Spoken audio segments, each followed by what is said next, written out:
Hi, welcome to another edition of the Alan Rosenberg Show. Today I'm going to be talking about Woodstock, the legendary concert in August of 1969, over 3.5 days, basically. A unique, totally unique event in the history of rock and roll. God knows people have tried to repeat the formula, but they've never been able to pull it off. And it's interesting why and how Woodstock came about. There's a ton of documentaries. I just recently watched another one there I'm going to talk about called Creating Woodstock. But I got to say, the curators of the Woodstock legacy have done really a great job, in my opinion, on the various music releases. There's tons of Woodstock albums, or a bunch of them anyway, and they're all unique, and I'm going to show you a couple of different versions. So you kind of need all of them, depending on how deep in the rabbit hole you want to go with Woodstock. But basically, I was only 6 years old, so I certainly don't remember the original concert. But I did make it up to the museum up in Bethel a couple of years ago, and I've seen shows up there, and it's an amazing facility. And even though I was only 6, you really get chills when you walk on that field where the stage was, and there's a monument there. And they did a beautiful museum that's not hokey at all. It's just beautiful. And with all the documentaries and books that I've read, it's a really interesting thing, and how Woodstock is unique in the sense that people went away for those 3-day weekends. Sure, they went away for the music, but it really wasn't about the music, really. And that's what makes it different. You know, back in '69, it was a pretty tumultuous time, Vietnam and a lot of other stuff going on. And really, it was an excuse for 60,000 or so kids to get away to the mountains up in Bethel. It was supposed to be in Wallkill, but that got vetoed at the last minute, and they did a miraculous job moving it to Bethel for the Woodstock. But instead of 60, 70,000, of course, 350, 400, 500, the figures all range because it was an immense area. And maybe there was 350,000 in the bowl where the stage was, but there was hundreds of thousands of people in the surrounding area for the show. And it was just about getting away. And a lot of the musicians were fairly unknown at the time. There wasn't that many huge superstar groups appearing. So that was part of the reason why Woodstock is so unique, in the fact that people just wanted to get away. And it was a disaster zone. They didn't have nearly enough facilities. They didn't have enough food, but they gathered food and people volunteering. And they didn't have supplies, but people made do. And it rained, and it was just a mud fest. And when you watch the documentaries, they always say in the documentaries, one thing that you can't appreciate was the smell. It stunk apparently because it was August, everybody was sweating, everybody was filthy. They didn't, the bathing was in the lake. I certainly can't really appreciate, nor can anybody unless I guess you were there. So if anybody's watching this video and you were actually there, I'd love to hear from you. But anyway, let's talk a little bit about the music of Woodstock. Now, even when you go to the museum, they actually tell you that Woodstock, yeah, it made the national news because you had 400, 500,000, hippie-type kids taking over this town. But it really didn't become the cultural phenomenon until the movie and the first album came out. And that's when Woodstock became what we know as Woodstock. Now, I will tell you, in my opinion, the original movie of Woodstock, and this is it on Laserdisc, which my favorite way to watch it is on Laserdisc. This is the original movie, and Woodstock runs over 3 hours, the original movie. I think it's amazing. I think it's a masterpiece. I love the editing. When you watch it, there's so much going on. They actually have 3 split screens in a lot of cases, so you can try to glimpse all that's going on. The music is phenomenal, but more importantly, it's not the original stuff on Woodstock, even the album. It's not really just about the music. It's the environment. You hear it.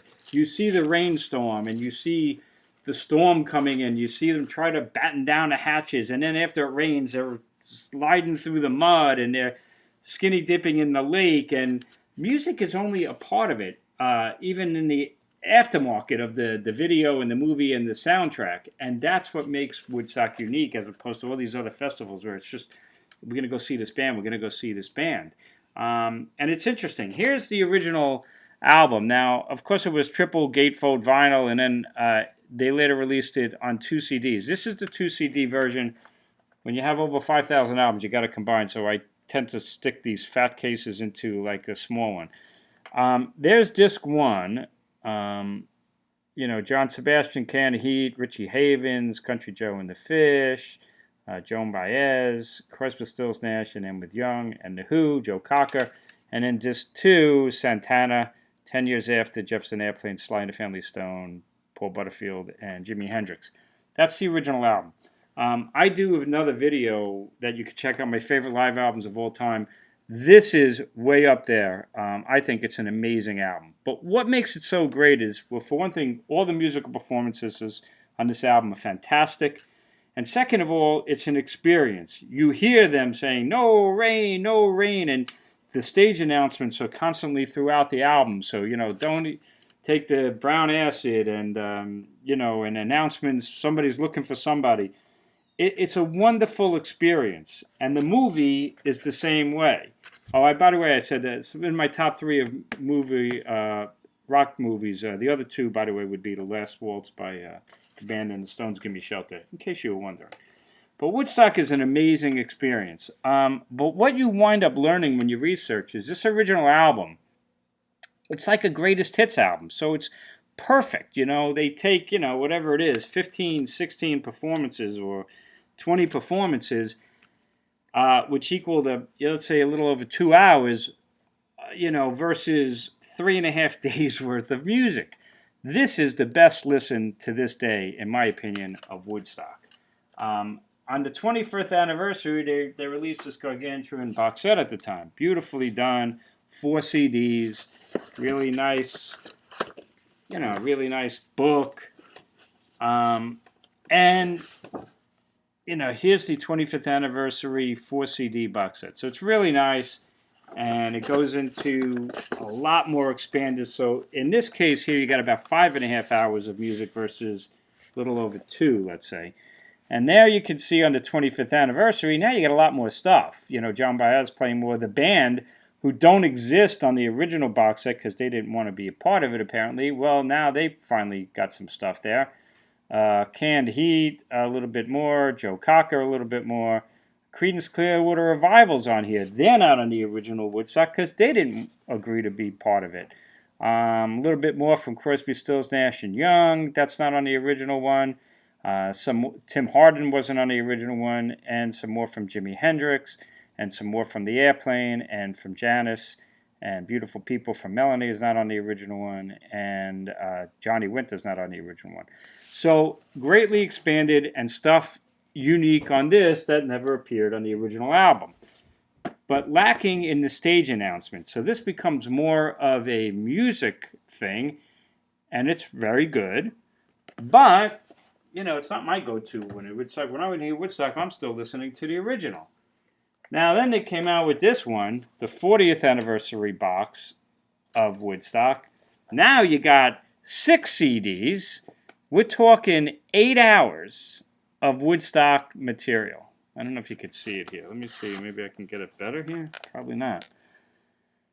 Now, I got to be honest with you. This one is a grind. Man, this is not always an easy listen. You got bands on here that never appeared before, like Sweetwater, Bert Summer, who I never heard of, who's actually pretty good, Tim Hardin, Ravi Shankar, a lot more appearance. Quill is on here. They didn't appear before. Incredible String Band is unique to this one. A lot more Joan Baez, more Mountain, and more everybody. Jefferson Airplane, a lot more. Blood, Sweat, and Tears, who were great on this, that one particular song that they do, You Make Me So Very Happy. Some more Hendrix, some more Butterfield Blues. This does have a lot of stage announcements, so it's a fun listen that you hear, the stage announcements. It breaks up the tracks. There's some Creedence here as well. Interestingly, though, there's stuff on this box, like the band, and some other ones that are not on this, which is shocking. So if you're a completist, you kind of need both of them. They don't repeat everything. Grateful Dead Dark Star is on here as well. But some of the stuff on here, it's just torturous to me. I will tell you, Canned Heat, they do a thing on here. Jesus Christ, it killed me. Woodstock Boogie. Now, Woodstock Boogie, I think, was on the Woodstock 2 album. That was another album, a double vinyl that I used to have, but I don't have anymore because I don't need it. Everything's on these other ones. But on that album, the Woodstock Boogie was like 10 minutes long. They heavily edited it. On this, they get the whole Woodstock Boogie, which is over 30 minutes long. God, I thought I was going to die. I was like, is this thing ever going to end? So not all the music on here is very good, to be completely honest with you. And not all the music on this is very good either. It's just not. But it's all professionally recorded. Eddie Kramer recorded every damn note on Woodstock at the concert. But what you find out, which is interesting, the original album, which is still by far the best, was a lot of it, some of it anyway, was redone in the studio. You know, like the making of any great live album, whether it's Kiss Alive, which is basically a studio recording, they overdub so much, and even like Get Your Yayas Out, the Stones did overdubs on. There's a lot of overdubs on the original Woodstock. In fact, Chris Stills, Nash and Young redid a lot of it. You know, Marrakesh Express is completely different on this because this is the warts and all version. And this box, they tried to do the warts and all stuff as opposed to what they did on Woodstock and Woodstock 2. In fact, Woodstock 2 had Mountain on it. It's completely done in the studio. None of it was from Woodstock. Ravi Shankar was all done in the studio. So you can't always believe what you see, but so much for live albums. It still doesn't take away that this is an incredible live album. In the years since, there's been a lot of Woodstock releases. Some of the artists themselves have released one. This is an interesting series. I don't have all of them. It's called the Woodstock Experience, and they match up the album at the time with the live performance from Woodstock. And Janis Joplin at that point was with the Cosmic Blues band, and they put her studio record with her whole Woodstock performance with the Cosmic Blues Band. I have to tell you something. Janis's appearance at Woodstock, I'm not impressed with.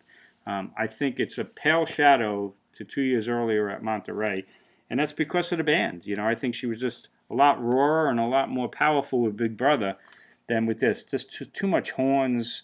It just doesn't jive for me. My personal my personal opinion.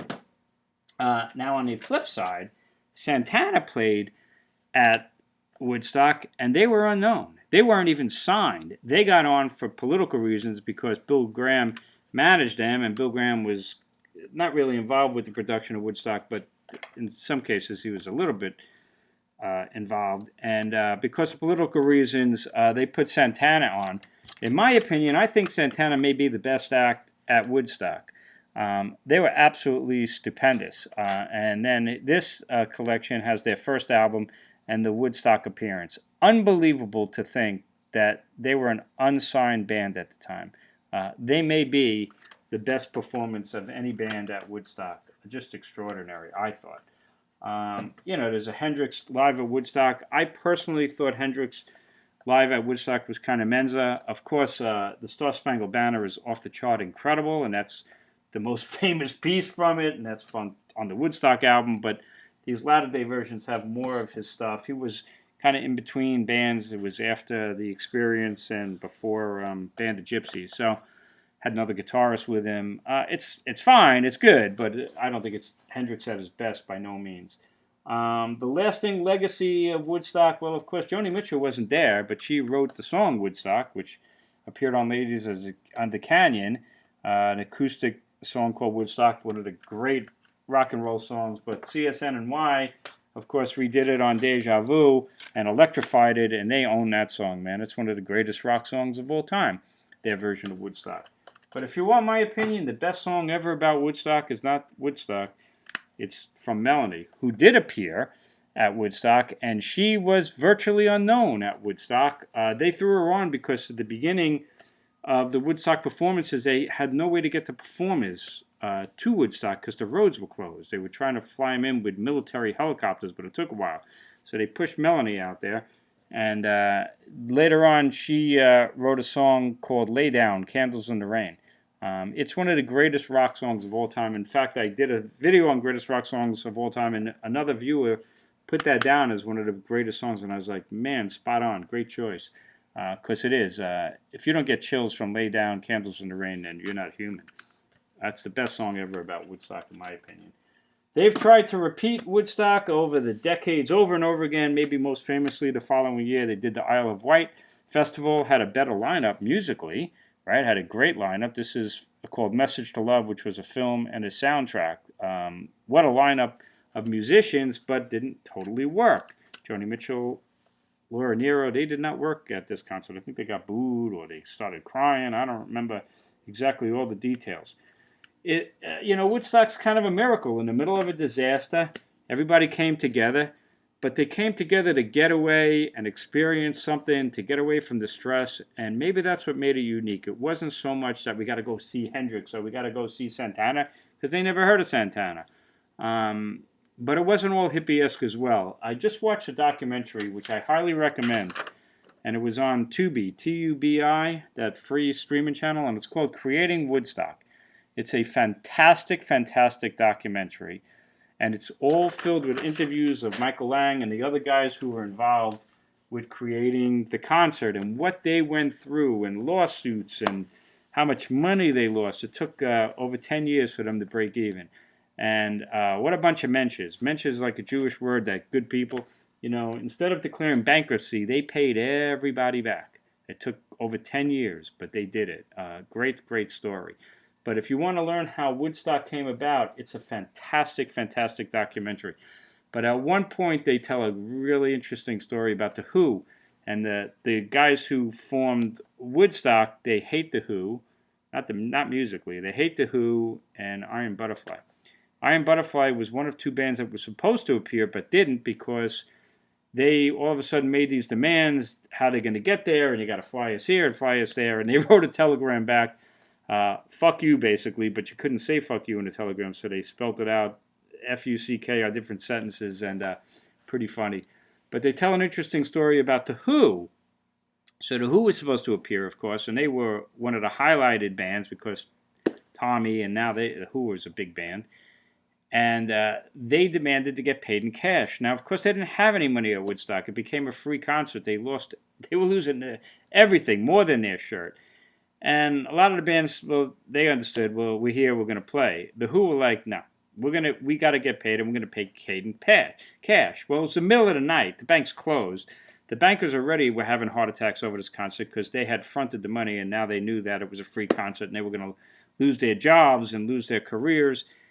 Well, Michael Lang and the producers, they had to get in touch with the banker in the middle of the night and said, you got to open that bank somehow, and you got to get us cash to pay The Who.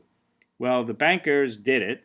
In the middle of the night, they went and got cash, had to pay The Who. In all of that interim, when there was nobody performing, Townsend and The Who were just hanging out on stage. They said Townsend sitting on an amp with his legs swinging, saying, waiting for the money.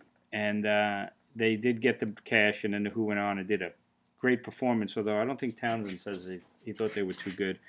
But interesting story that you get in creating Woodstock that who knows. So it wasn't all hippie-esque, was it?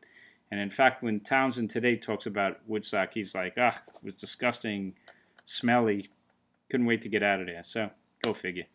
Anyway, there's my take on Woodstock. If you want the music of Woodstock, unfortunately, you kind of need it all. The best, by far, the original album, no touching it.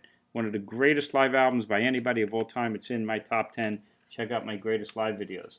You want more? You want about 5 hours worth? Then you go with this one.